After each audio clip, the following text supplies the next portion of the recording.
Hello, good morning. Mag-open tayo ng TFSA.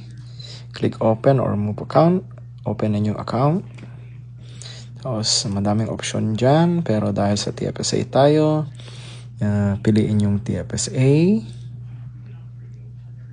And then, ayan, yung registered, may yung ikaw magte-trade at yung portfolio ay simple ang magmamanage. So, piliin natin yung portfolio na yan, and then you scroll down, you go for self-directed, click the classic. At ayan yung mga risk level.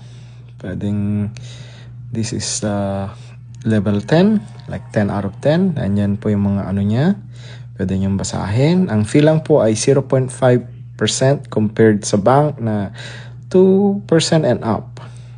So, may aggressive, may growth, may balance, may conservative. Nasa inyo po kung saan po naaayon ang inyong katapangan. Then, for me, dahil matapang ako, dito ako sa may level 10. 10 out of 10. So, yan, pinapakita ko ulit.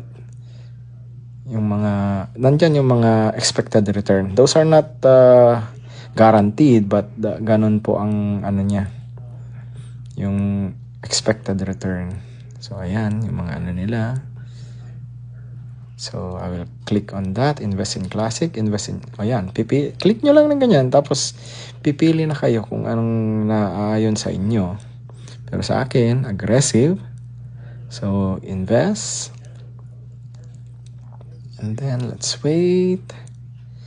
Then make it official. Just click if you want to read it, or just click confirm. Tapos ayan na siya. You can add your fund now from your bank, and then sila na mismo ang mag-allocate kung saan nila yan yung mga example. 100% equities. Lahat ay stocks, pero sila na ang pipili. And then yan, lagay na natin bank transfer. Put the amount, any amount will do, basta hindi lalampas sa limit nyo. And that's it, we're done.